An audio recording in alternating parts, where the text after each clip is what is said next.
I'm gonna go live, Brian.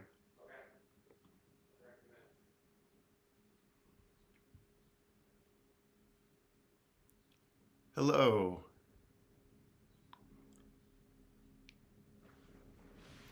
So Brian's gonna join me today, and I have a bunch of questions from people that I'm gonna answer, but I am waiting for him because he's lost a project, which you would think because we live in kind of a small place would not be such a big issue, but it happens to both of us.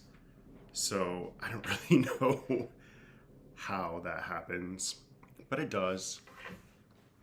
But it's a really nice day. It's super sunny. It's it's not too hot here in Chicago, and we're going to visit some friends later today, just to hang out. A bunch of friends who are vaccinated. So we'll hang out outside for a while, go see our friend's new place. So it's a nice day to do all those things. So I hope everybody here has some plans as well. So if you're doing something fun, let me know in the chat down below. Hey Matt, hey Needles at the Ready, Ray and Kevin. Hey Amber. So today we're answering people's questions, and I was gonna do a video like I did last time. I don't know if y'all have seen in the past. I did a video called "I'm a Knitter, Ask Me Anything," which I'll link in the description below after this, and it was super fun. And people sent me all kinds of interesting questions, so I thought I would do the same thing. Hey Vincent, I thought I would do the same thing. And then I thought it might be really fun to do it live, because if people have other questions, I could answer those. And it's not that I think I'm like super interesting, but it's just kind of fun to get random questions from people and to answer them. Hey Jeff. So I was saying before, I don't know if y'all joined after I said it, Brian is looking for a project. He knit Maxim Sears Volcano Trail Cowl, and it's gorgeous. It's like the perfect fade. It's beautiful. And he's never worn it because he finished it like, I don't know, 3 weeks ago, and it is missing. So, and if you were here for my last live, I was also missing things. You would think in a small place we would not always be losing hand knits, but we are always losing hand knits. I have no idea how. Oh, it's a rainy day in Kansas. I'm sorry. Although on a holiday or like a bank holiday, I think it's kind of nice to have a rainy day and sit inside. It's like a good excuse to not go anywhere, at least for me. You still can't find it? It's still gone. Hello, Arlene. So I'll start by showing you projects that I finished while Brian is looking for that. So the first one that I'll show you is my Hansmeier hat. This is, I finished this like, Needles at the Ready said they love that cowl, so you need to find it because they're gonna want to see it. There's pressure. This is my Hansmeier hat that I knit in Rancho 3, and this is the colorway Saddle. I posted this on Instagram, so if you follow me over there, you've seen this for sure. But I love this hat. It's a merino yarn. It's like a true merino, and it's a sport weight yarn, and completely 1x1 rib, and then it has these really interesting decreases and then a 3-needle bind off. So you can see on the top, like that's not your traditional kind of crown decrease. Hi in Rhode Island. I just ordered a cedar tray from Knit Picks for all my hand knit socks, so I finally have a place for all of them. That's awesome. I need one of those. But yeah, so this the decreases are these like, they were like double decreases over here and then a 3-needle bind off. So it creates this really interesting top. It's a super nice hat, just like very basic, but also super wearable and really comfy. Hi, Carol. I love this hat. And Brian actually knit one. So when he joins me, then he will show you his hat as well. Sorry, I'm still waking up, so I need my coffee. We were watching Needles at the Ready like yesterday or whenever it came out, Saturday, and it was 11, and Kevin and Ray were talking about all the things that they did by that point in the day, and Brian goes, we just got out of bed. And it was because it was like early in the day for us, or no, it was late in the day for us. And I'm like, yeah, we're not those people. Like, he likes to get out of bed and be productive, but I just love to not. Like, I love to chill, and on the weekends I love to like sleep in and stuff. So I got out of bed like at 10 today, and so I'm still waking up because I was just getting ready for this. Yes, Mimosa Crochet, good morning. To me, this is definitely morning. But yeah, this hat was super fun. I love it. I was going to say something else about it. They are superheroes. That's what Fiber Hustle says about Needles at the Ready, and I don't think they're wrong. I can't do all that. Like, I was marveling at all the yarn and actually missed the shop update, so I need to go look at the Etsy store and see if there's anything available because it's all beautiful. I tried dyeing some yarn and I just was not super successful at it. Like, it's not the hardest process to dye yarn, like, acceptably. It is not easy to dye it exceptionally, and I wouldn't say that I ever dyed anything exceptionally, and it's so much work and so much cleanup, and so I just kind of gave up on it. I have like 15 skeins of undyed yarn, and I just keep using it for socks. Like, I'll just use it for white yarn and socks, and I actually love it that way. But so Needles the Ready says, LOL, I don't know why we get up so early. We blame it on Tarquin. Molly likes to get up at 7, she starts to get up at 7 on the weekends because we get up around that time during the weekdays, and sometimes I'll take her out and then I'll go back to bed. Unless I have something to do, I'm like, it's bedtime again. Brian, you still can't find it? No. Do you want to just not find it? Yeah. Okay, I'm sorry. Brian's gonna join me so y'all can stop listening to me ramble. Vincent says, yes, pets seem to always wake up at the crack of dawn on the days when you want to sleep in. Oh, you don't have a chair. I forgot to bring a chair over here for Brian. I moved the table into the living room because it's like a nice day, and then that way y'all could see it. And I got me a chair. Do you want to get the other chair? Which one? The white one, because that one's just really big in the camera. Sure. Sorry. And I forgot to give Brian a place to sit. Here he comes. I'm very prepared on my regular episodes only because they're so edited, but obviously on a live episode, there's no preparation. Whoa. Oops. Okay, here's Brian. Hello. Do you want to tell them about your cowl? I really cannot understand where it is. I love it. I really like the colors. I just needed to block it. So I had it put somewhere so that I could block it, and I can't figure out where it is. Which doesn't make sense because we don't live in like a huge house. So I'm going to continue looking, but I guess I'll have to post the pictures when I find it, wherever it may be. Well, he has other beautiful projects, a couple to show you. So he can show you right now his hat. So this is his... Oh, yeah. Do you want to talk about it? Yeah, so this is the Hansmeier hat with the Ranch 03 from Brooklyn Tweed. This was the first thing I've ever made with the Ranch 03. I just really liked it. It was very soft and easy to work with, and I'm kind of sad that I didn't finish this until it started to get warm out, but it'll be perfect now for when it gets a little cooler. It's just really, it's so soft and squishy, and it's just a kind of a basic ribbed hat. It's nothing too complicated. It was the perfect thing to make while like watching TV or whatever. And yeah, I have a whole sweater's quantity of Ranch 03 in a different color though, but I'm really looking forward to like making a big project with it. It was really nice to work with. Brian, well, both of us have larger heads, I guess. And Brian, with all this hair that he has during the pandemic now, somebody asked, do you have a picture of your cowl? And I don't think you do. I didn't take a picture, did I? We didn't take a picture of it yet. Oops. Usually after we finish a project, because since I started my YouTube channel, I've gotten really into like cameras and crap. And so I have multiple lenses and cameras. And so we'll go do like a mini photo shoot whenever we finish a project, but that doesn't always happen right away, especially when you can't like naturally wear it. Because sometimes also we'll just take a picture of a project with an iPhone.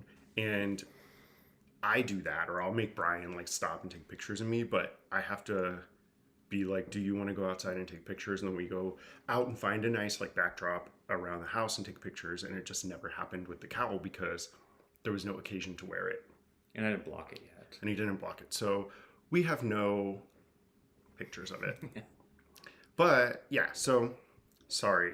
But we'll take pictures as soon as we find it, assuming it's not lost. He did ask me if I stole it, which it would still be here, right? So no, I did not. Somewhere. But yeah, so we both finished these Hansmeier hats and we love them. And like I was saying, we both have kind of big heads. So because they're 1x1 rib the whole thing, and they're like in sport weight, they're pretty big, but they like, I mean, like it's a big hat, but it doesn't, it like keeps it shape. And with all Brian's hair, whenever he has a hat that's too tight, it just slides up and off. And so when we're outside walking the dogs, he's like constantly tugging on it, which is annoying. And his ears get cold. So this hat is like perfect because it's a little roomier.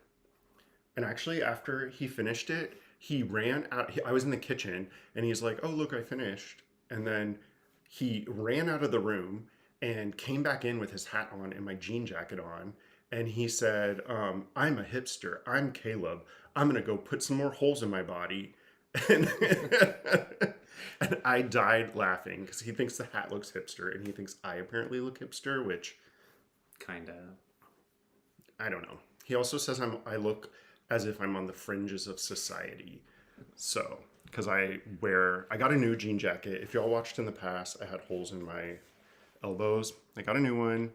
So you're less fringy now. Like your clothes don't have as many holes. But I still have a couple holes in my head and one here. So those are our hats. We'll just go through all of our finished objects and stuff first, and then we'll answer some questions. Or maybe we can answer a question now. I'll just randomly pick one. Okay. So somebody asked me on Instagram. So I just sent out on Instagram. I asked people if they had questions, and then they sent them to me. So the first one that I randomly picked was, what is my favorite thing about living in Chicago? I don't know, being within walking distance of stuff. I think that is my favorite thing about being in Chicago because, like, having lived in Houston, you had to drive everywhere. And you're from Phoenix. I don't know if that's like something you like. I mean, I just like the fact that there's always something to do. I mean, outside of what's been going on the last year, like even when it's freezing outside, there's at least tons of indoor events that are going on. And then once summer starts, there's all kinds of street fests for any reason you could want. For any, like, I don't know, there's like Chocolate Fest, Bacon Fest, Burger Fest, Rib Fest, all kinds of different things. They're all basically the same thing, but it's just nice to get out and do stuff. Like any day you want to do it, pretty much, there's something going on. And that's what I love because I don't think we really had that in Phoenix. Yeah, and whenever the festival thing is really funny because there are festivals all of the time and they're all exactly the same. Like it's the same food, the same bands play, the same people go. It's like they just pick up the festival and move it to a new place the next weekend. But if you want to go somewhere, it's perfect because you don't ever really have to feel like you're going to miss anything. Like, I don't know. It's fun. It's just a nice way to hang out with friends and be outside and enjoy the weather without really being in a bar. Yeah, that's true. And I don't drink, so going to bars, like he'll enjoy it every now and then, but I have no interest, especially if they're loud. And I don't know, like during the pandemic, put that on sideways. During the pandemic, I feel like Brian kept saying that, oh, hi, Darla, you're new to the channel. Welcome. Thanks for coming to watch. Brian kept saying during the pandemic, like we could have done this anywhere because we've been very serious about like social distancing and everything like that. Like we didn't go anywhere. We didn't see anybody for almost the whole year. We only just first hung out with people, I think 2 weeks ago because we've been vaccinated now for like 3 weeks, I would say 4 weeks. Yeah, I think so. Or fully vaccinated. And I was like, I don't think that's true because we're on the first floor and you can see out the window. And so like I see people. So like I'm in here by myself where I like it, but I can see humans. And I feel like that makes it nice. Like just knowing you're not alone. I feel like if I was in Houston or even in Austin, so those are the two places I've really lived. I lived in New Orleans, but as a child. you could go like a long time without really needing to see anybody unless you go into a store or whatever. But here you just see people living their lives. And I think that's one of my favorite things. And that carries through to like the street festivals and everything. You just see people out. Even if you're not talking to them or interacting with them, it's nice to just see people going about their lives. So that's my favorite thing. Let's see. You have socks, right? We'll show you more finished objects. We're gonna weave them throughout the episode. They're not on a sock blocker, so they look a little... Here, you can use mine. Oh, perfect. He has worn these socks, so excuse the dog hair. There's dog hair everywhere here. I'm sure if you have dogs, you'll understand. If you're not a dog person, then sorry. He's been vacuuming like every other day pretty much, and there's still like, there's no way to control the hair. No, like clumps, like the size of my fist, there will be clumps of dog hair along the walls from Riley. And even if you vacuum like yesterday, there'll be clumps today. Okay. So this is what pattern did I use? I think it was... Summer Lee's shorty socks that I thought. Yeah, it's that. Where's that? There we go. So it's just like a scrappy sock set because I used this is Ken yarn, the main color, that I got for a different project for a hat. So I had this left over. It was from his held together Camp Ken yarn collection. Oh, yeah. So that was the main color, and then the coordinating color was just this. I think this was knit picks that I got to make a scarf when I was first learning how to knit. So it was like a perfect quick knit. I don't think I would normally make socks in this color, but I really like how it turned out. I would definitely do it again. I like Summer Lee knits patterns. They're simple and they're easy, or they make something very nice and useful without spending too much time on overly elaborate stitch patterns, which I like. Well, she has some with overly elaborate stitch patterns, but yeah, I like that her socks tend to come in sock sets, so it'll be like $8 for like 5 patterns with a bunch of options. So there's just so many different things you can do, including a basic one. And they don't really cost any more than anybody else's patterns, though I think that they should. So I am in support of her charging more because you get so much. So somebody said wool is also animal hair, and that is so true. I have this book called the Fleece and Fiber Source Book, and it lists all these different like fibers, and one of them is dog, and it just says nice dog, which I don't know if that's a breed of dog or like what. Yeah, but like you can spin yarn from dog hair, which no thanks. And then somebody else says, what kind of dog do you have? So they're sleeping like right there, but I don't want to disturb them because if Molly gets disturbed, she might start making all kinds of noise. So Molly is like a Boston Terrier mix. Do you want to pull up a picture? Yeah. A Boston Terrier mix. And then Riley is older, and you see him less just because he's a loner. And he just sleeps on the couch all day. And he is, I think, a Schnauzer mix. I always said Terrier, but I don't know that that's right because I've seen other Schnauzers that look like him. He does look like a Schnauzer. He's very wiry. That's a terrible photo of me, but Brian pulled up this picture to show. Oh, here, I'll show you. So that's Riley and me. And then, oh, hi, Misty in Toronto. How are you? And then he's pulling up a picture of Molly. Where she's not crazy.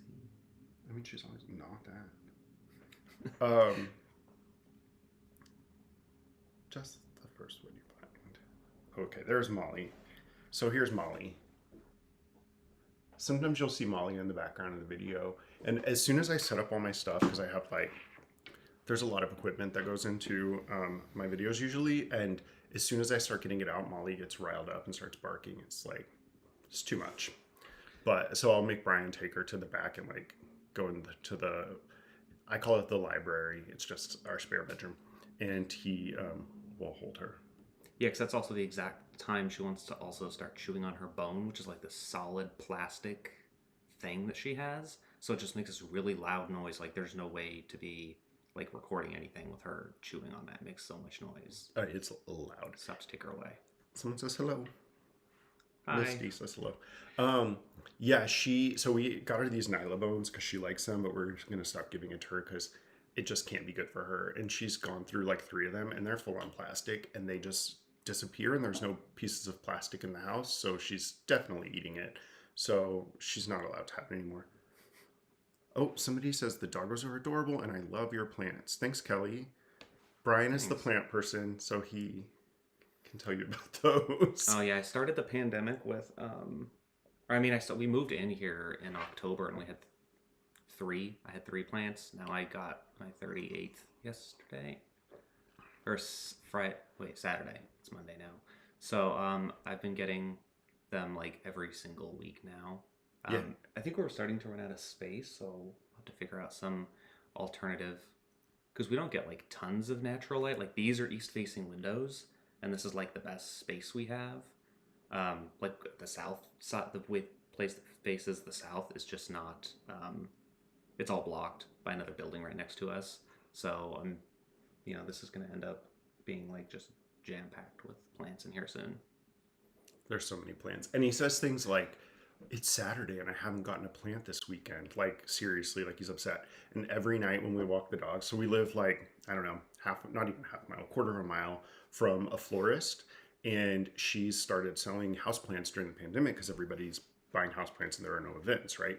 So every night we go by there, and Brian, like while we're walking the dogs, and he looks in the window, and I say, these plants all look the same. And he says, well, I don't know when she got new stuff. So I'm sure she has like security footage of us out there looking in her windows literally nightly, seeing if she has new plants. It's ridiculous. Do you want to answer another question? Sure. Kevin says my boyfriend went to the greenery yesterday and came home with 3 surprise plants. Sounds like Brian. I try not to get too many at once. Here's a question. Thoughts on doing a knitting podcast with Brian? I think you're seeing the closest that we're going to get to a knitting podcast. I know, well, I'll let you talk. I don't know. I'm not as big of a fan of being on camera. I don't mind doing the episodes and stuff, but I think doing it as often as Caleb does is kind of a lot to keep up with. And he also just spends tons of time with all the editing and everything, and that all seems like a lot of work, and I'm lazy. So yeah, I'll do Q&As and stuff. Yeah, I think this is probably as close as we'll get to a knitting podcast. I think there are other people. Some of them are here, Fiber Hustle and Needles at the Ready, and I think that they do a better job than I could ever do. Like, that's just not my personality. I trip up on my words. I just did it. I get nervous, and I don't have enough to say, I think, which will come as a surprise to some people, to fill, an hour or 2 hours. And it's just not, I think, what my vision is for my YouTube channel, which I still am trying to find, which is why you'll notice I have almost 50 videos since I started. I think my first upload was on July 25th.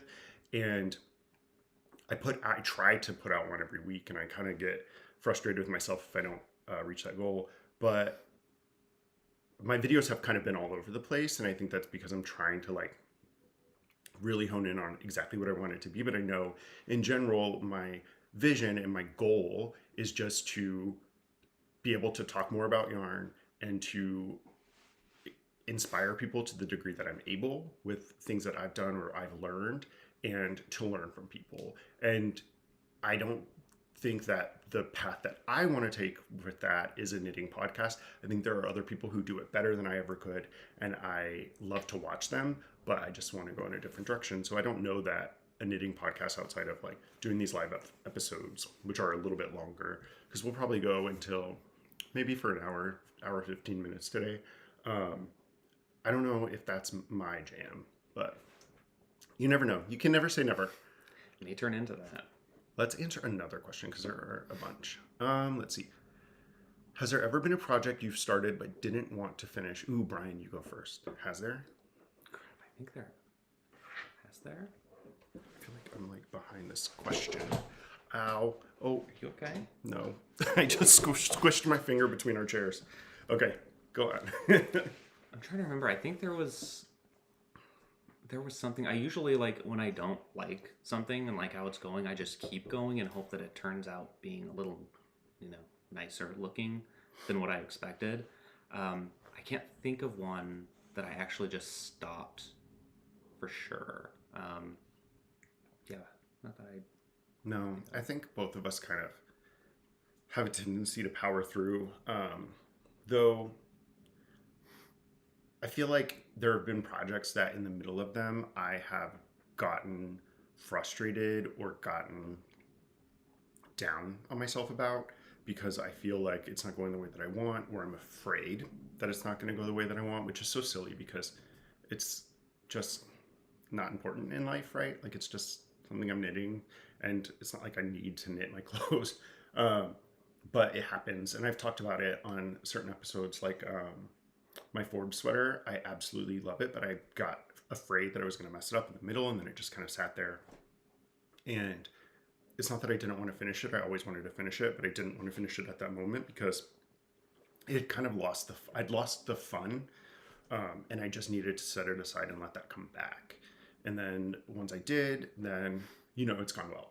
And I feel like I have a couple projects like that right now. I'm knitting another sock. I don't have it near me, but it's a colorwork sock that I did a test knit for Summerly. And I am not really a colorwork person. I think I need to practice more colorwork, but I definitely am not sure I'm a colorwork sock person. And so that second sock I started, and then I tried a different technique for doing the color work, which, you should probably do both socks with the same technique because the first one fits fine and the second one wouldn't even go over my heel. And I'm like this far in, so I'm gonna just rip it out. So that is in that stage of like, I want to finish it. I actually really love it, but I lost the fun in it, so it needs a timeout. Hey, Kendra. Kendra from Balanced Skeins just waved. Y'all should go check her out. She just put up her second podcast episode. She's so fun. And she's also in Chicago, but I think a little further out, though I think we share an LYS knit one. So, hi. Okay. Let's do one more question and then we'll show some more projects. Ooh, this is my favorite. If you could eat only one thing for the rest of your life, what would it be? Sushi. I could not give up sushi. Anything with barbecue sauce. Probably not ribs because they're way too messy, but like anything with barbecue sauce, I could eat barbecue sauce every single day. We do eat barbecue sauce on lots of things, and we're kind of lazy about cooking. I don't like to cook because it's like a whole thing, and I don't like to clean, but we will cook.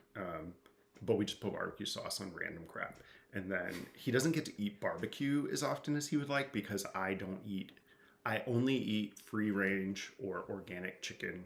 And other than that, I eat fish and vegetarian otherwise. So I would say like 90% of the time I eat vegetarian, but I don't eat pork or anything like that, which is like a lot of stuff at barbecue places. So if we go, I just end up eating like sides, like potatoes. So it's not like a satisfying experience for me. So poor Brian doesn't get his barbecue as much as he would like. I could get takeout or delivery though, I guess. We'll have to have more of it. Have more barbecue. Yeah. We need to go. He's never actually been with me to Texas. Well, no, that's not true. We went to Austin together, but we haven't gone to visit my family in Houston. But whenever we do that, then I'll have to get him some Texas barbecue. Okay, do you want to show another project? Did you have another one? Do you want to show a whip? Yeah. So he has this sweater and it's beautiful. And he is, hey Sonny, hi. Brian is a color. Oh, this is not your color work. Go ahead. I'll do. Okay. Show that. So this is a test knit that I'm doing for Atelier, right? Atelier Cliche? Atelier Cliche. Jean-Philippe Cliche. Yeah, so it's a cardigan. This is the very beginning of it. So I guess this is, what am I using? This is Luma by the Fiber Company. So this is the first time I'm really making any full garment with like a cotton mix, because this is cotton, linen, wool, and silk. But it's pieced together, seamed. So that's one thing that kind of interested me is I do like cardigans because they're a lot easier for layering than just like a pullover. And this kind of forces me to be on a schedule and to do something with seaming, because that's been something I've been avoiding because I don't want to seam. I'm worried about like the pieces I have not matching up to the right size, and then I'm stuck with some funky looking sweater or whatever. But this is going to kind of force me to do it because he's got a schedule that we have to stick to so that he can release it in time. But so far it's been nice. Like I like it. It's a little bit of a different pattern, so it's not just like stockinette, which is good because it's knit flat. This part is. I thought you were knitting the whole thing flat, like in the round, but they're seaming? The arms. Oh, interesting. Okay. But we can only see like the first part of the pattern so far, so this is all I can get. But it's nice. I mean, I started it on Friday, so it's gone pretty quickly. I just had to restart 2 different times because I wasn't paying attention to the pattern. And he also had to swatch a few times because, particularly with this yarn, it's very thin, and so he wasn't getting gauge at first. But then, and I think both of us do this, but Brian does this maybe more, which he'll like swatch and then freak out that it's not working and swatch again, but then block your swatches, people, because it worked out. He actually, he kept going up a needle size, I think. Yeah. But it turned out he needed to go down a needle size because this yarn really did bloom. Yeah, maybe it's because of the cotton and linen that it stretched a lot more than wool does, but I'm not used to my gauge really changing when I swatch or when I block my swatches. But with this one, it definitely did. Both of us tend to use 100% wool whenever we're working on like particularly garments. So, the swatch won't really grow quite as much. Yeah. I'll show you my whip, and I have, let me see. I'll pull this up. So I just finished, I'll show you my FO first, and then I'll show you the whip. So this was, I just did a test knit for Earth Tones Girl, Denise, who also is here on YouTube, and she is amazing. And she did this vanilla sock pattern. So she has her, what is it called? No Fear sock knitting class. And she just came out with this it's her second pattern, also vanilla pattern, but it's got this short row, shadow wrap short row heel. And I did a test knit, which was this, in Birch Hollow fibers in the colorway Transmutation. And I think, so this mini, I don't know that these colors are showing up super true to life because this is more of like a minty color. I think it's Little Lion Head Knits, but I'm not 100% sure. But this is awesome. Hey, Zach. This is awesome because this short row heel is very deep. So I feel like a lot of times, and I love an afterthought heel, but I do have to be careful, and sometimes I'll put like short rows here in the afterthought heel to give it a little bit of room because I do have a larger foot and my foot's like completely flat, which I think affects how socks fit me. But this gives you so much room in this area of the sock, even though it's a short row heel and it's very fast. So this was my first one, and this is part of a completed pair. I just brought the one because the other one looks like this. Fortunately, they look the same. But I'm working on my second pair, and that's this one. So I just finished the first one, and I'm this far on the second one, so that's less interesting to look at. But this is also the same pattern, and I just did a 3x1 rib. So it's Denise's, it's called Sock Exploration, the Shadow Wrap Heel. And I will try to remember to put links to all this stuff in the description if you're watching later or you want to come back and see links. So I really love that one. This is the exact same sock pattern. I just did a 3x1 rib, and I actually carried it through until the short row here. And I didn't do anything special. I just did the short rows as written, and it worked out just fine. So the 3x1 rib goes all the way down. I think this light is a little bit blowing it out. It goes all the way down to the short rows. And then on the, I think it's, what's it called? The instep? What is this part of the sock called? The bottom part? The bottom of the foot is what we'll call it, is stockinette. And the top, I continued in the 3x1 rib. And then I just did a little stripe of this yellow before and then did more of, this is all in 3x1, did a little bit more of the main color, and then did the toe. So those were my like little modifications, but I love her pattern because, I love her pattern because it, as a vanilla sock pattern, it's super easy. The heel fits perfectly and you can do anything with it. Oh, hey, Zach Stout, who you should also check out on YouTube. Oh, this is so fun. So Misty asked, how do you like the shadow wrap technique? I love it. I also love it. So I do not know how to do wrap and turns. My first pair of socks was worsted weight, 2 at a time socks with German short rows. And it was a Kate Atherley class on Craftsy that I took. And with obviously a short row heel. And those are the only short rows I know how to do up until this. And so I learned the shadow wrap short rows from her written instructions. She has videos, but I wanted to do it just from the written instructions so that I could give feedback on whether the pattern itself was like followable. And it was very much so because I know how to do them now, right? And I love them. I think they're awesome. So I still don't know how to do wrap and turns, but I do know how to do shadow wraps and German short rows. And these are easier. I think you can figure it out pretty easily if you want to. Wrap and turns? Yeah. Probably, but I don't see the point in learning wrap and turns, I guess. I screw them up all the time, but they're still like not supposed to be that hard. But you did this. Is this all amble? What did you make this in? Yes, sorry, amble. It is an amble from the Fiber Company in 2 different colors. It's I do not remember. I had the labels right here actually. Oh, I put them up when we were cleaning yesterday. This is called. Sorry, I'm not showing you. This is called Buttermere, and then this main color is also amble, and it's a marled yarn, and I cannot remember the color, but it's like white and gray marl. It's gorgeous, and I am thinking of doing a review on this yarn because I love it. Hi, Freaky Geek. Let's see. Let's do another question because we have a lot still. Oh, These are all the questions, although they're not showing up now. Why aren't they showing up? I keep having technical difficulties apparently because these questions are not.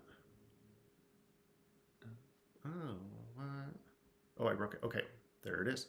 So I'm curious of all your hobbies, activities, and pastimes, interests. How do you know that knitting was the thing that you wanted to YouTube about? How did you know you wanted to share publicly about the thing that you personally enjoy? What was the moment you decided to publish your first episode? I don't really have a bunch of hobbies. I would say before I started knitting, well, before I started crocheting, which I only crocheted for 4 or 5 months before I started knitting. Yeah. My hobby was watching too much TV and scrolling on my iPad. I think that's like true. So then I started crocheting, and only because I was supposed to meet my friends at Michael's because we were doing like a project for a gift for some of our other friends, and they were late, and I was like looking around and went to the yarn aisle and picked up a hook, and I was like, oh, I'm gonna learn how to do this because I tried to learn to crochet like 10 years prior and couldn't do it. Well, couldn't. And then I tried to learn to knit like 7 years prior and couldn't. So I thought, oh, I'll try again. And then this time it stuck. And I just really love it. Like, I'm very obsessive about things. Once I decide I like something, I don't just like it, I love it. I either hate things or I love them. I'm very like binary in that way. Which, it's not much of a like. You don't like things you either hate or love. Which drives him crazy because he's not like that. And I am very like emphatic about whether I like something or hate it. And Cassie, I'm just gonna answer this question. Cassie asked if the shadow wrap heel was like the fish lips kiss heel. And in Denise's latest episode, Earth Tone Squirrel, on the Earth Tone Squirrel podcast, she does talk about the differences. And I am not sure about the details of the differences. There are differences between her shadow wrap heel and a fish lips kiss heel, but they are similar techniques. So if you do know how to do the fish lips kiss heel, I still would recommend you check out her shadow wrap heel. And one thing that she says, and I've never done the fish lips kiss heel, is that her heel is very simple to like memorize. And I would say that that's very true. After the first sock, the second sock, and this third one I'm doing, I haven't looked at the pattern other than I think like the first like 2 rows of the heel, and then I just kind of go off on my own and do it. So it's very, very, very memorizable. So yes, but back to the question. So yeah, anyway, I'm very obsessive about things, and so I've always been interested. My undergrad degree is in film, and I was working full time at a California pizza kitchen in Austin. And so I didn't have time during undergrad to actually do anything practical. So my whole film degree was like theoretical, like film theory type stuff. And then I went to law school, and then now I'm a software developer. So I've been all over, and I never nurtured any of those interests or like pursued them. And so I always wanted a reason to do that. And I realized like, oh, I love knitting, and I want to have a reason to pursue these other interests, and YouTube would be a way to do that, right? Like I can buy lenses and have a reason to do that, and buy cameras and have a reason to take pictures and stuff to grow my Instagram, and like pursue that hobby while also getting to talk about the thing I actually love, which is knitting. So that's why you're watching this right now. And also the pandemic happened, and I had nothing to do and nowhere to go. So I sat at home and did all this. So Zach Stout says there is no in between. I'm the same. Go all in. Yes. Yes, yes, yes. That's so true. That's how I am. Show another one? I know. Well, let's do another question. If they will show. Let's see. I don't understand. Oh, here's a good one. I cannot read. I'm always confused about blocking before or after assembly, wet versus steaming, cotton versus wool, etc. When I ask, everyone has a different opinion. Is there a basic rule? And I don't think there is, so I probably have a different opinion. Yeah, and for me, like I won't block for really anything except like a sweater or something, because if you're like a half a stitch too big, it can get pretty it can make a big difference. But when it's just like a hat, or obviously like a scarf, a sock, it doesn't matter that much. So I never block for anything that's not a sweater, because I feel like that's the only time where it really matters. And then like I was saying earlier, like my gauge doesn't really change, but it's like the texture of the fabric kind of changes when you block with wool, depending on who it is. But with cotton, it seems to actually make a difference. Your gauge can change. At least that's what I think based on this one time I've used anything with cotton and linen. We do always block our swatches though. And I block almost everything. I don't stretch block anything because I tend to try to get my measurements right. And if I don't, I guess I just live with that. I know some people, I did try to stretch block my Night Shift by Andrea Mowry, but it was very small. And it worked a little bit. But yeah, I mean, blocking at its like most basic is just getting it wet and letting it dry, right? Like you're gonna do that at some point. Presumably you're gonna wash it. So I wouldn't like overthink it. I've never done a pieced garment. Like I've never seamed anything, so I can't answer that. But everything else, I would block my swatch and then just like get it wet and let it dry, and then treat the final garment the same, and like not overthink that process. Just know I guess with cotton it may grow. I don't know. I don't knit with a lot. And there was another question on here about if I ever knit with plant fibers, and I don't really knit with a lot of them. But with wool, it shouldn't grow too much unless it's superwash wool, in which case it can grow a lot. So you definitely want to block your swatch so that you know, and measure your swatch. So right, like you're going to knit your swatch, block it like you will block your final garment, and measure it before and after blocking so you know how much it grows, so that you can use that kind of like difference in your final garment, so that your final garment doesn't end up like a dress, right? Like if you're knitting a pullover, you don't want it to just like get too long. So I don't know. That was probably not at all helpful, because the answer, I think, to your question is no, there is no basic rule. I think everyone has their own rules. Yeah, and just try and see what happens.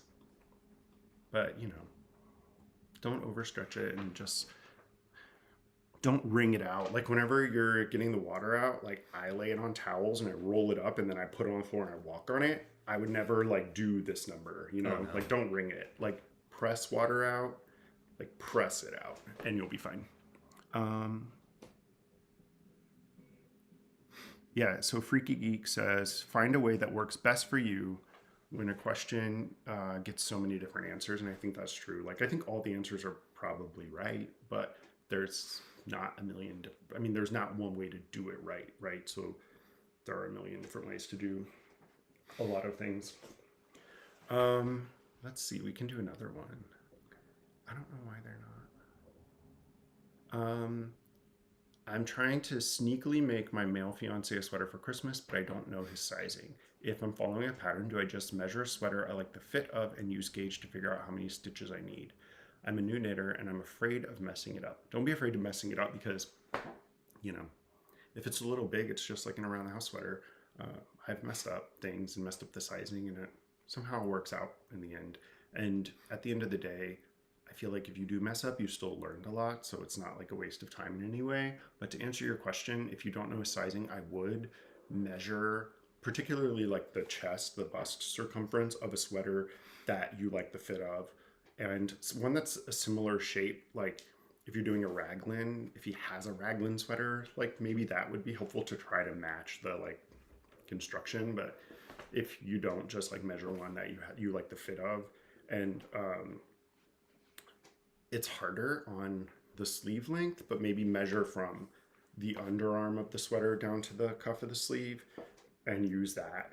But yeah, I think you can probably get pretty close, especially if you build in a little bit of ease to the sweater. If you're trying to make him the most fitted sweater, it's going to be hard without trying it on. But if you build in a little bit of ease, I think you can get close enough that you'll get a really good fit by measuring a sweater that you like the fit of. Mm-hmm.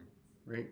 Yeah, I mean, because I've had the advantage of being able to try mine on all the time, but I have compared it to sweaters that I like the fit of to try to base it off of that to make sure, like, once I separate off for the sleeves, if that's the style I'm doing, then, you know, is the chest width kind of similar to what my current sweater is, like, that I like the size of, just so I know if it's going to be a little too baggy or if I need to, you know, keep removing stitches. Sorry, I'm getting close because my iPad's about to die. I'm using my iPad to read the comments and I need to move the thing. Yeah, no, I think, sorry, I zoned out because I was reading this comment. Kendra says, do you guys knit things for each other even though you both knit? And no, I don't think we've ever knit for each other because I wouldn't at all say,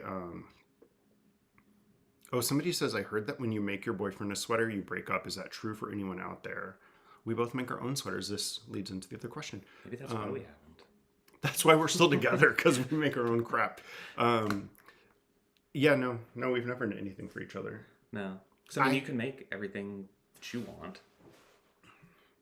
Yeah, I don't know that I've knit many gifts either, because I just like to make what I want to make when I want to make it and how I want to make it, and I don't want to have to think about anybody else. It's my hobby, right? But I have crocheted him like amigurumi before, and I crocheted him a teddy bear, which it's in the library. Should I get that? You can go get it. I love it. Okay, Brian's gonna go get the teddy bear. Will you get the pancake thing that I made you? Oh yeah. Okay. I don't know where it is. It's in the filing cabinet. So he's gonna get some of the things that I crocheted.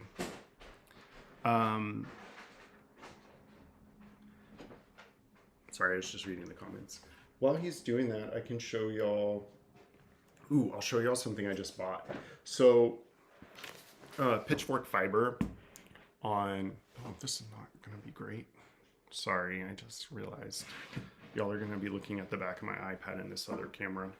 Pitchfork Fiber, who's also on YouTube, started dyeing his own yarn. And he's also made some other things. I think he hand makes these bags I'm about to show you. I'm not totally sure on that, but he definitely dyes it. So I bought this ice dyed tote bag and from Pitchfork Fiber, and I love it. It was like $23, which is super cheap because I've noticed that the ice dyed stuff is very like in right now. And it tends to be expensive, which I understand is very labor intensive to dye this fabric and then to make something out of it. But he made this and sold it for only $23, and I love it. It's a gusseted tote, so there's plenty of room. And then also it has, let me see, a pocket, so you can put like your needles or tools or whatever in here, which I don't think a lot of tote bags have that, so that was really nice. So you should definitely check out. He posts on Instagram because he sells out of them pretty quickly, and I just love it.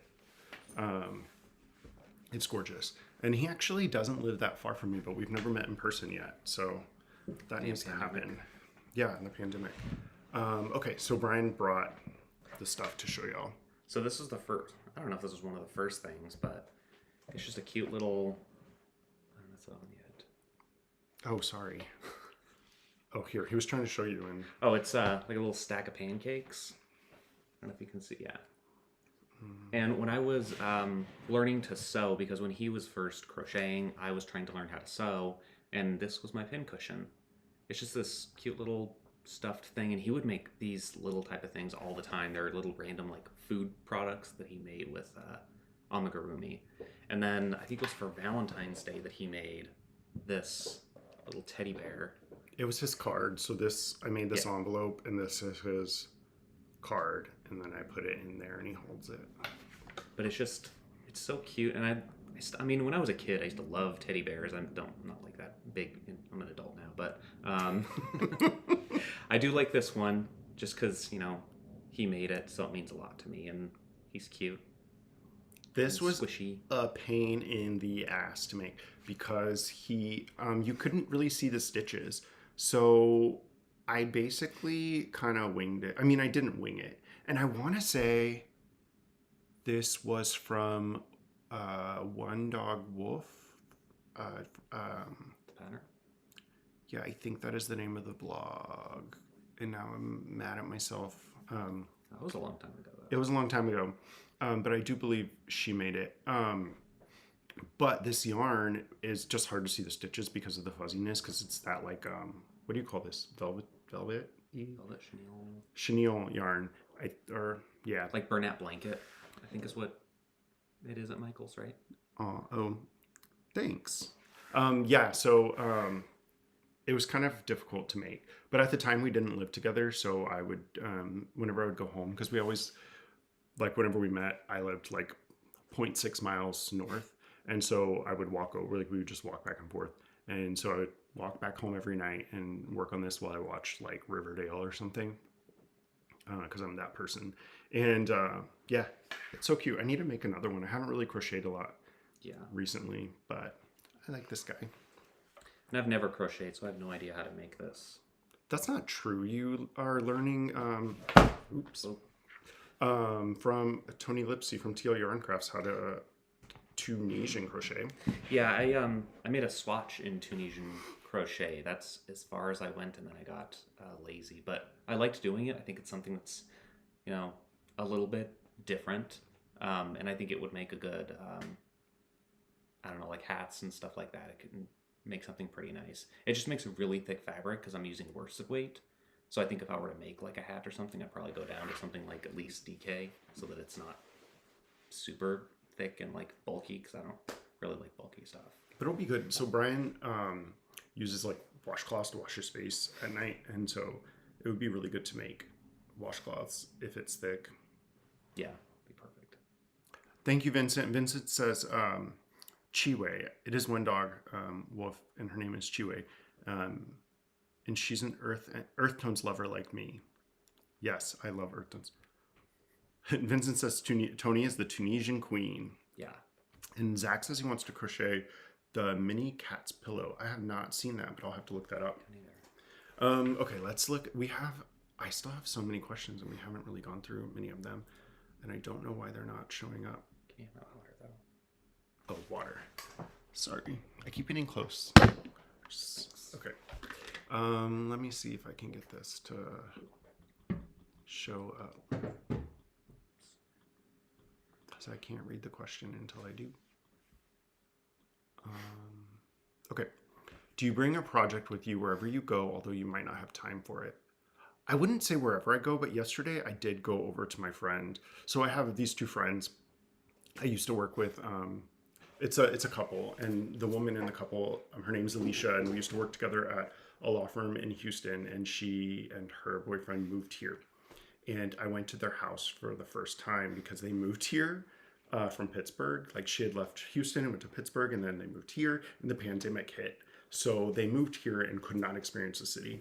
And they live in this beautiful, like 4-story townhome, like further, like closer to downtown. So I went there yesterday for the first time, and I took a sock project. I took my second shadow wrap heel sock, the sock exploration sock, and I didn't knit it. So that does happen sometimes. Even if I'm not gonna like be knitting, I'll take it just in case. Like they wouldn't have cared if I didn't knit, but when I went and got my vaccines, I took a project, but I don't take it everywhere.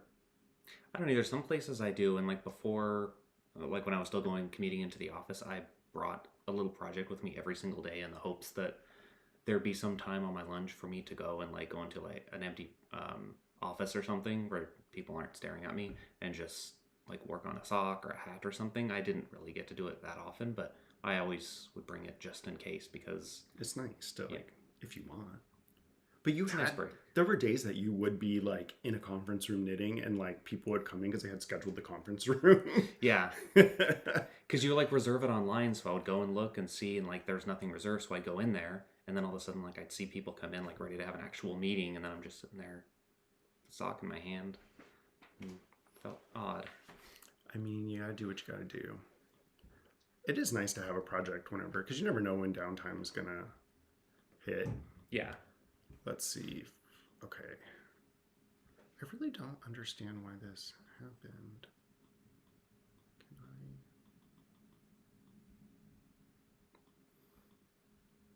Sorry, I'm using this software and apparently I'm no good at it because these things aren't popping up, and now I think I broke that.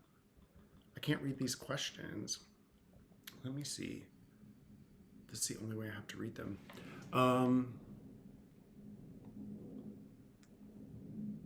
Sorry. Say something interesting, Brian. Oh God, I'm the last person that should be doing that. Every time I go to do this, I have technical difficulties, it seems. Can you look at it on that other screen? It's only on this one. It's because I try to get too fancy with having multiple things going at once. Oh, here we go. If you could only use one yarn for the rest of forever, what would it be? So I was listening to, I'm not a podcast person, or as our friend calls them, pods. He always is like, I was listening to my pods. I'm not like a podcast, like an audio podcast person. And, but I do every now and then. And one day I was listening to one that was an interview with, Zach South says he takes crochet everywhere. I like it. I was listening to a podcast that was an interview with Andrea Mowry, and she said her like desert island yarn was Loft by Brooklyn Tweed because she loves those like woolen yarns, and like Shelter's great, but it's thick, right? And like, so you can only do like worsted and up. Like if you combine it, like hold 2 strands. So she said Loft was hers because she could do fingering weight garments and then just like hold more strands together, like assuming, you know, you get dropped off on a desert island with an unlimited supply of yarn, and make any pattern. And so I think my answer is exactly the same as hers because I love Shelter and I love woolen spun and I love Brooklyn Tweed. So I think it would be Loft. I'd probably take Peary for the same reason that you can double it up and make something a little bigger, or you can use it for, you know, fingering weight projects. And I love the way that it knits up. Like I have a whole sweater quantity to make another totally different cardigan, but I just haven't started on it yet. But that's one of my favorites to work with. Peary and also Arbor, but I think Peary's the one I would choose. Yeah, I love Peary too, but I definitely love. I brought this because I haven't really talked about it all that much. This is my Failing. It's FEHLING sweater from Emily Green, and it's a Brooklyn tweed pattern. It's a raglan sweater in shelter, but I love it because it's got these, hopefully you can see that, these cables on the raglan lines. So I should look at the thing and not the camera. And so you see these like arrows, and they repeat up the raglan line, and the raglan line is like 7 stitches wide, so it's this really wide raglan, and the whole thing's in 1x1 rib in shelter. And I think this is my new favorite sweater. I love the thing, and the color's gorgeous. It's got all these flecks of different colors in it. It looks so good, and it fits perfectly. Yeah, I'm very, very, very happy with how it worked out. What question are we looking at? This one. Okay. And then there we go. Let's do another one if I can get it to show up. Thank you so much for bearing with me, everybody, as I try to be fancy and don't always succeed. Okay. What's your favorite Beyonce music video? I think it's Why Don't You Love Me? And one of our best friends, Jamie, is like, she's got all kinds of amazing tattoos. And she's got a tattoo of Beyonce. And it's like her crying in the Why Don't You Love Me video. And somebody came up to her at a bar one time and goes, "Oh my God, I love your tattoo. Is that Kelly Clarkson?" It's like, no. Doesn't look anything like Kelly Clarkson.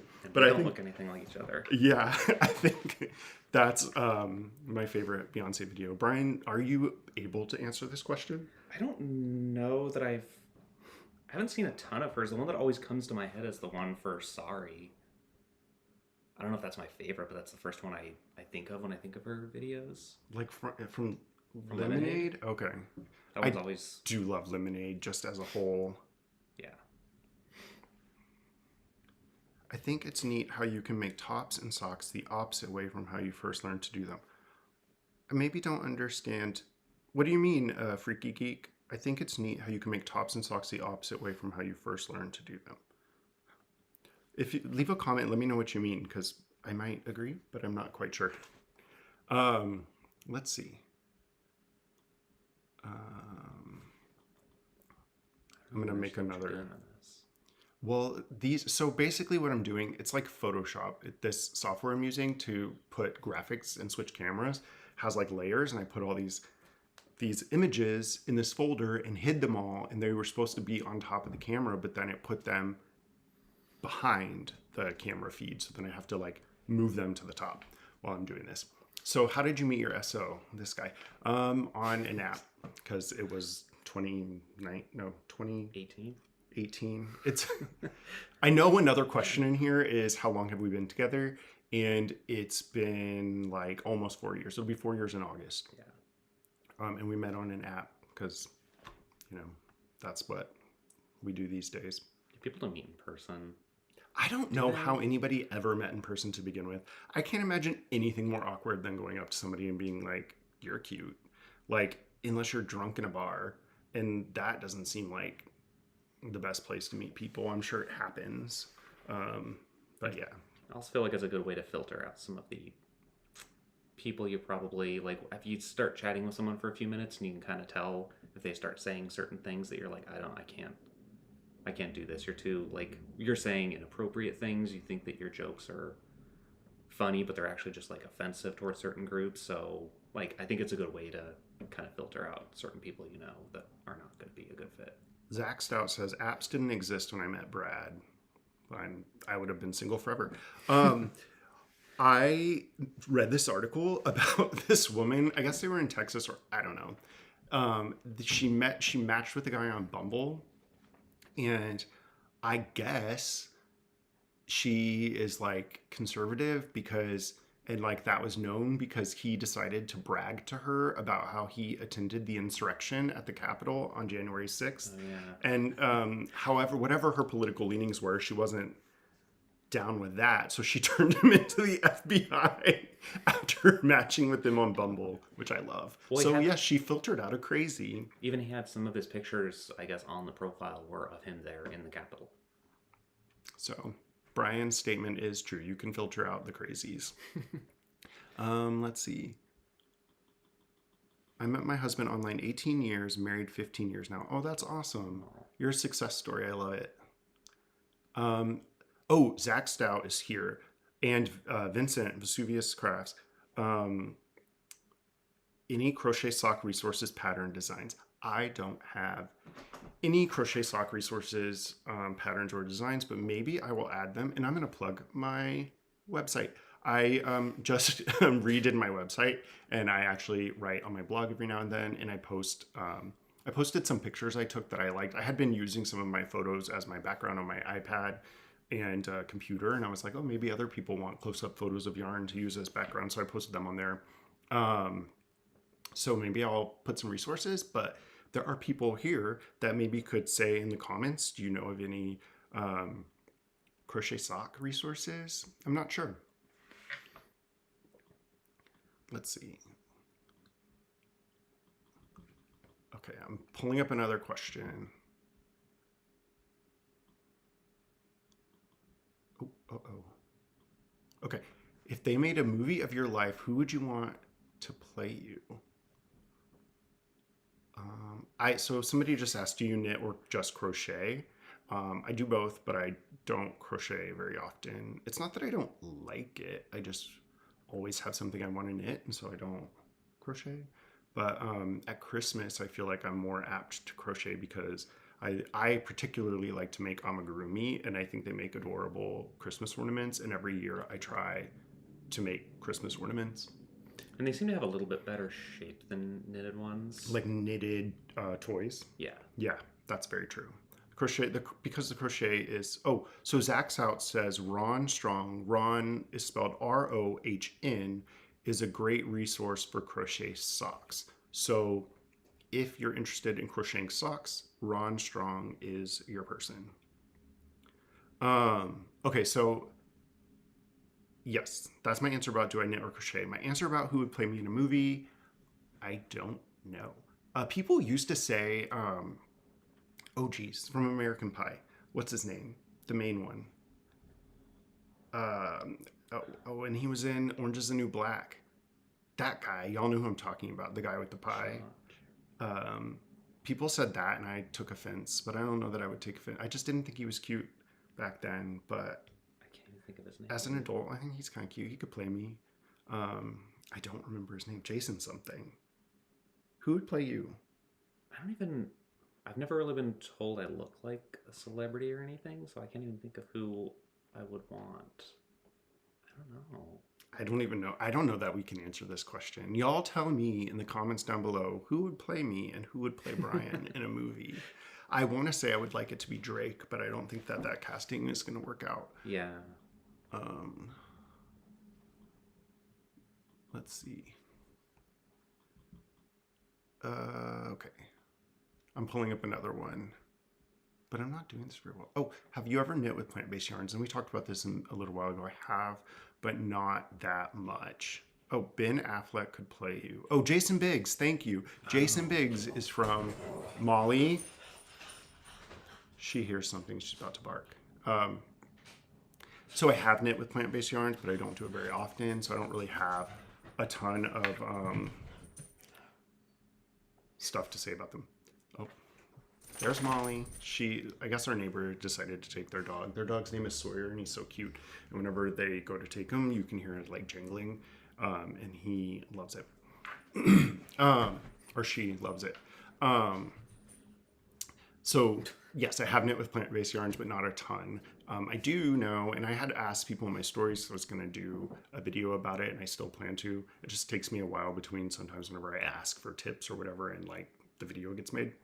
But one thing that a lot of people said, and I know this to be true, is when you're knitting with plant-based yarns, like you can't just substitute them for protein fibers, right? Because they don't, like cotton and flax or linen, don't have stretch. So they don't drape the same. So you can't just, it's not just like a one-to-one substitute all the time. And so you always want to swatch and like maybe pick a pattern that's written for that yarn. And I think that's the better. Misty says Bag-A-Day Crochet with Crystal has 700 plus tutorials and some of them are for socks. There we go. Wow. Thank you. Perfect. Let's see another one. Oh, I sound like DJ Khaled. How long have you? Oh, we talked about this. Almost 4 years. Yeah, in August. I knew this question was in here. I didn't write what the questions are so that I could like randomly pick them so that I didn't. Because some of them are from the comments on a post that I made on my community page here on YouTube, and I wanted to get to them all, so I didn't want to like. Somebody said, "What do you mean by protein fibers?" And I mean animal fibers. So like hair is made up of protein, you know, it's like dead cells, and so is wool. So sometimes you'll hear. Yarn. Hair yarn. Yeah, hair yarn. Sometimes you'll hear animal fibers be called protein fibers. And that's what I mean. If you could only choose one weight of yarn for the rest of your life, what would it be? This sort of is the same question as the other one, and fingering weight. Yeah, fingering. Yeah. You can double it. You can triple it up. I've never held 3 strands together, but you can. So, I have held 3 strands together. Seems like it would get annoying, but yeah, you could do it. Yeah, you totally could. So there are 2 questions, or well, 1 question. If you join Crochet Along, Knit Along, can you keep up, or do you find you need to slow down to keep up? No, I keep up. I don't do it too often. I did Earth Tones Girl and Hey Brown Berries Knit Along during the end of last year, and I made mittens, and it was just kind of long, and you just had time to do it.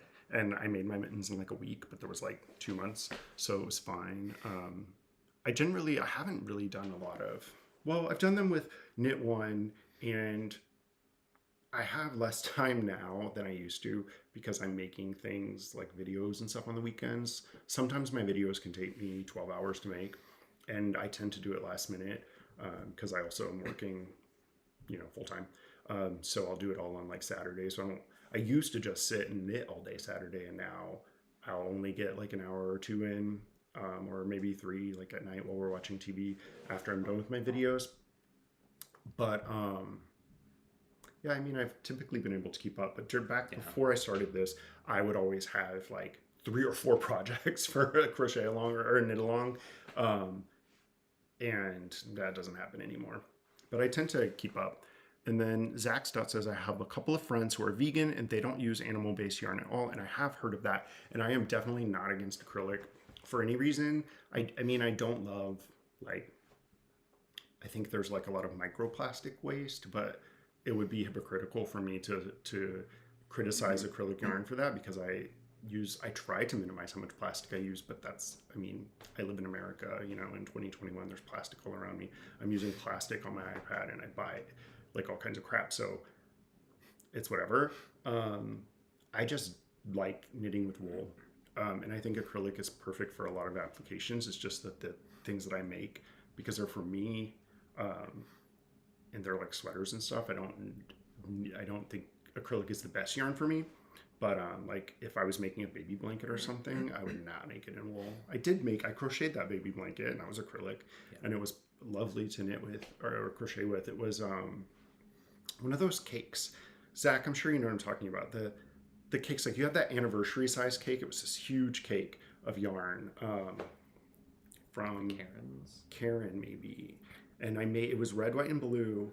And I made a red, white, and blue granny square blanket, and then crocheted an eagle and like attached it to it. So it was like I think they're called loveys. It's like snuggle thing. Yeah. And because my friend's friend had a baby, and they asked me if I'd make it so they could give it, and I did. And it was very, very nice actually. And so if I was making a blanket, I would definitely probably do acrylic. I think if it's in like a climate like this too, especially like wool is your best option if that's what you can use and you're comfortable using it, because that's going to give you the best. It's going to be the most comfortable for the cold weather. Yeah. I agree, and it gets a real cold here. Don't say the F word. I whispered it. Unpopular knitting opinions.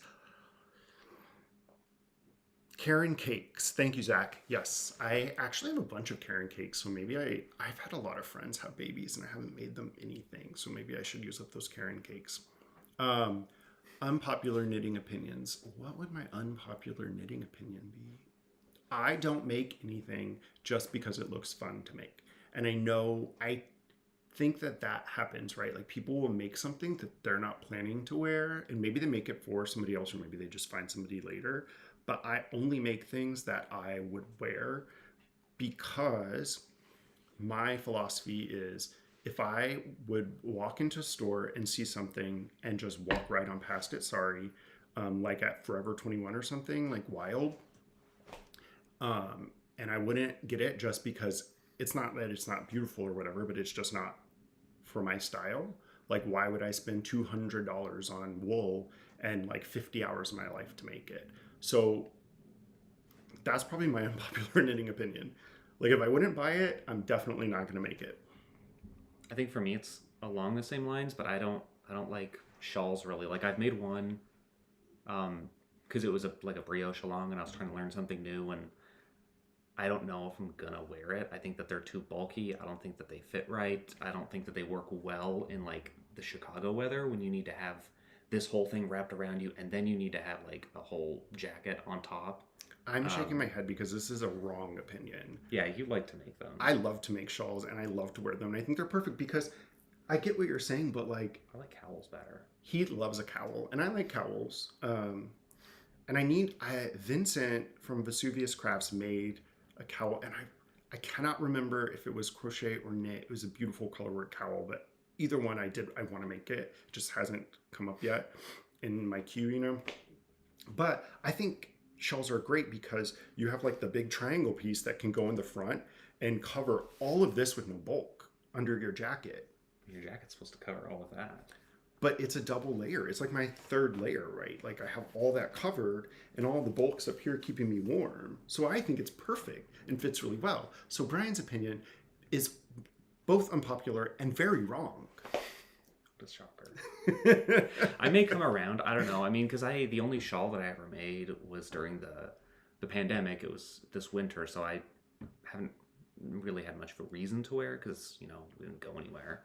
But we'll see. But as of now, like it's never been something I've worn or wanted to wear, so I just don't make any of them really. Those are our unpopular knitting opinions. Let us know if you like shawls and who's right. Let's see. Okay. There's one. Sorry, I'm counting the questions that we have not answered. Like maybe 5, and then that will bring us to 1 o'clock, and we'll go to 1.5 hours, and then maybe we'll say goodbye. Just because we are supposed to meet up with some people, and we're gonna go sit outside at our friend's place so we can meet their cats. They got cats. How do you like? Sounds like you said eat. Eat cats? See cats. What'd you think I said? Eat cats. Eat cat. We're not eating cats today. We're gonna see the cats. He said it sounds like I said eat the cats. I did not. We're just meeting them. We're meeting cats. Oh, meeting. Okay, yeah. Meeting the cats. How do you like your day job? I love my day job. So I used to be a lawyer, which I don't look like. I used to be a lawyer and I hated it. I hated it. The only good thing that came out of it is I have met some of the most amazing people and have like lifelong friends from my life in law school and the law firm I worked at. It just wasn't for me. But my new day job, I am a software developer. I make iOS applications and I love it. It's very fulfilling. It's interesting to me. There's like good work-life balance. It's good money.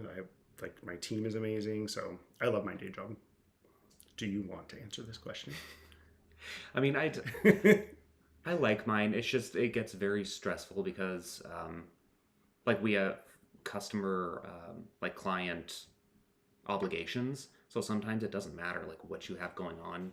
We need to do stuff for the clients based on their specific timelines or stuff like that. So it is we try to keep the good work-life balance there, but there are some times where you have a week where you can't, and it just gets a little stressful. But I like it. It's fine. I'm not gonna say like I love it or anything, but I like it. It's funny. It pays the bills. Yeah. I mean, we're both very fortunate, so it's hard to complain. I think, especially, we're extremely fortunate for 2 reasons during the pandemic. Both of us have been able to work from home for over a year now. And from very early on in the pandemic, both of our jobs, sent us home with computers. Well, Brian had computer access. He had to buy his own computer, but it's like Citrix. So he remotes in. So we were very fortunate there. And we were very fortunate that our jobs were stable during the pandemic. So I just feel like, yes, I love my job because I have one. And that hasn't been true for everybody. And so there's a lot of privilege in that. And so, yeah, very fortunate. Let's see. I was just thinking I was going to say something and just fell out of my head. Since you do so much knitting, do you have any issues with repetitive strains or aches and pains from knitting? Do you have any suggestions? I am not a doctor, so I don't know what the answer is other than just like take breaks. I actually do. I knit in like a very not great way. So like I continental knit and I hold my finger way up here and I like clutch onto my yarn and my needles. And it can, if I knit for a long time, I get pain here. I already have, I want to say, so my ex was a doctor and said I had something, carpal tunnel or something, because if I hold my arm bent for too long, my hand goes numb, and particularly these fingers, like these 2 or 3. So like, it'll happen like if I'm playing video games and I'm like this, or I'm laying in bed with my iPad, it'll go numb. And then I also get like this pain from here. And I used to do CrossFit, which you can tell I don't do CrossFit anymore, but I messed up my shoulder. And yeah, so that will get irritated. So I do get pains from it, but I think the only advice I can give is take breaks. I think I jammed my thumb because for the last like 3 days, last night I laid on the floor, we were watching Sonic the Hedgehog, which is a stupid movie, but it was so cute. So you should definitely watch it. It was really fun. But I laid on the floor and whenever I went to get up, I like pushed myself up and it just like hurt so bad. And it's been hurting for 3 days. Yeah. I just popped it. It's been hurting for like, no, the popping helps. It's been hurting for like 3 days. And so I'm knitting less because I just think there's this like, for me, this desire to like knit through the pain. And I think that's the wrong thing. Yeah. So I took naproxen, some Aleve, and then didn't knit. So I'm just giving it a rest. And I think that's like, listen to your body and take breaks. I know there are videos on YouTube with physical therapists talking about things you can do. And there's a book I need to find. What is it? The Ergonomics of Knitting or something? The Ergonomics of Hand Knitting. I have not read it, but I have heard from people who I trust that it's really good. Like Patty Lyons, I took a class with her at Hi from sunny Scotland. Hello. I took a class with her at Vogue Knitting Live at the last one, and she mentioned the Ergonomics of Hand Knitting and said it's a very good book. So I trust her, and I do plan to get that. So maybe that would be the best resource because I think the guy who wrote that book is an expert. Yeah. Whales calling. Hello. Sorry, I was reading the comments. Let's see. How many more questions? A few more. Oops. Excuse me. What would you suggest can help encourage men to take up knitting? Whenever I mention that I knit to a male person, they start saying how great and wonderful a hobby it is. But when I suggest they try it, they just laugh in my face. And then it says read more and I did not capture the rest. So sorry. I don't actually know because I think that a lot of people do think of themselves as like a male knitter, and I don't really, I mean, my pronouns are he, him, and I definitely have more of like a traditionally like masculine aesthetic, I think, just in terms of what I particularly like, but I don't really think of myself as a male knitter, just as a knitter. So I don't really have an answer to this. I don't think that you can really make somebody want to do something, right? Like it's the same as anything else. Like Brian likes to go for jogs and he can tell me all the time how lovely a jog is. And I am never gonna care. Like I care that he likes it, but I'm never gonna want to do it myself because I hate it or I just am not interested. And so until I'm interested, I'm not gonna do it. I don't know. I don't think there's anything you can do to convince people. Yeah, I mean, I think there's just a view of what people think knitting is when they see it, but when you see more of like kind of the stuff that we've been showing on here, or just like basic hats and stuff, it just kind of shows that it's not necessarily just like some kind of hobby of a stereotype of a grandma that knits. That there's like a lot more stuff you can make, and I think like on TV and stuff, they just kind of make knitting seem like it's just this joke of like that's what a boring person does. Yeah. But Yes. Yeah. Yeah. Yeah. but the more that people see, I think some of the other stuff you can make that's not just I don't know, like a lacy shawl or something. Like there's stuff that I guess traditionally men would wear that may help open up people to see that there's more to it than just that. Yeah, and I obviously my answer was that's a much more eloquent answer. And then LOL awesomeness says I'm a male knitter and it is probably emasculating to some. Other males don't like the stereotypes, right? And y'all obviously have a better grasp on it. I have like complex feelings about this topic, and so my answer is not great, I guess, or very well formed. But I definitely do agree that it's seen as this like boring, like grandma thing. Like we love Bob's Burgers, and they're always making jokes on Bob's Burgers. The character, there was an episode where Bob was really good at knitting, Yeah. and Lynn got mad at him. But typically throughout the show, the only character who crafts, who knits or crochets is Mr. Frond, who is the school guidance counselor, and the kids hate him.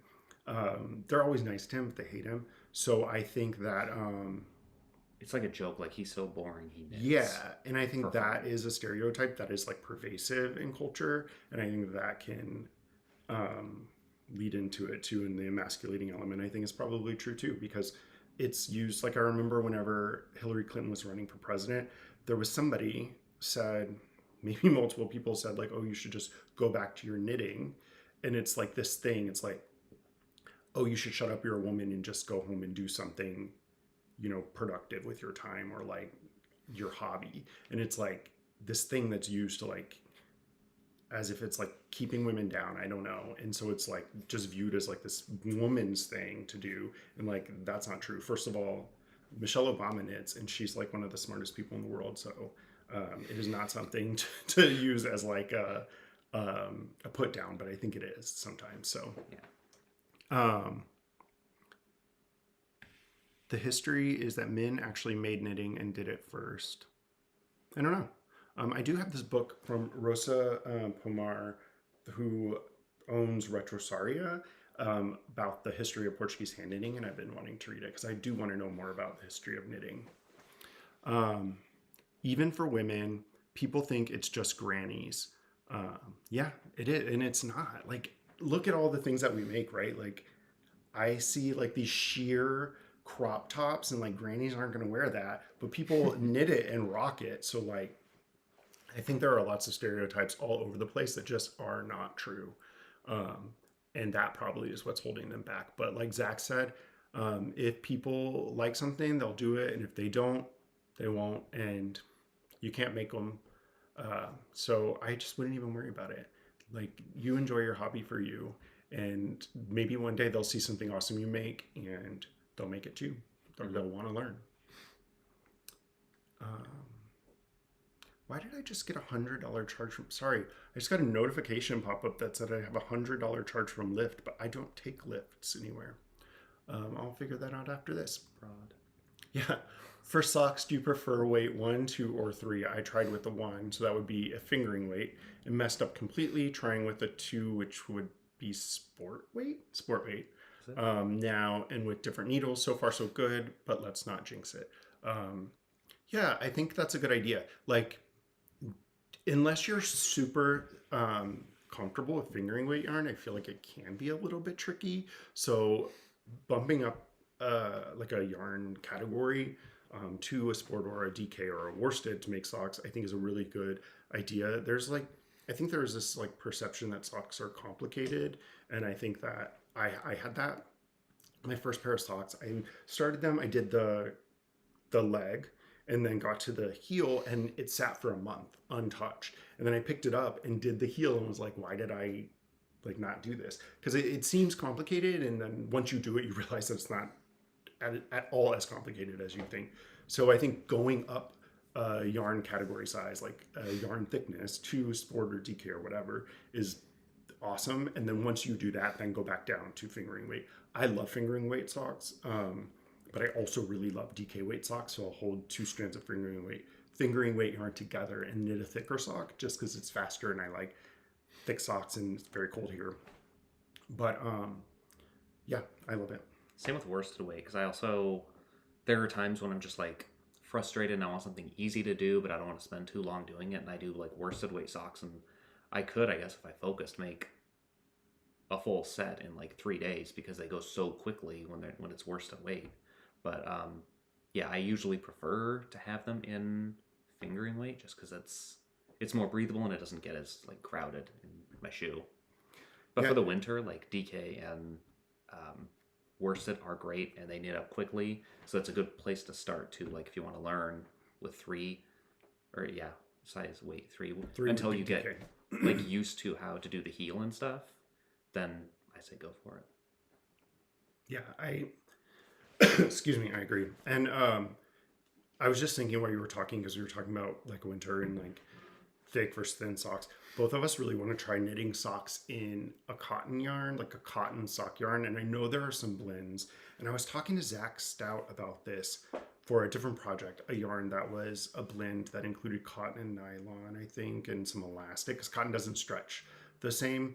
But if you know of a cotton sock yarn, please let me know in the comments, because I would love to know, because we both want a more breathable sock for the summer. I don't mind the wool because wool is naturally breathable, but cotton would definitely be cooler. Yeah, great. So honestly, I think that's the last question. Yeah, there are no more. Where is this? Oops, I didn't mean to do that. Trying to find this. There we go. Let's see if there are any other. Oh, there's very interesting discussion going on in the comments about stereotypes. Cassie says, hopefully we will change the stereotypes. And then somebody said, Freaky Geek said, men knit while fishing as they had to repair nets. The wives added other new styles to the craft. That's awesome.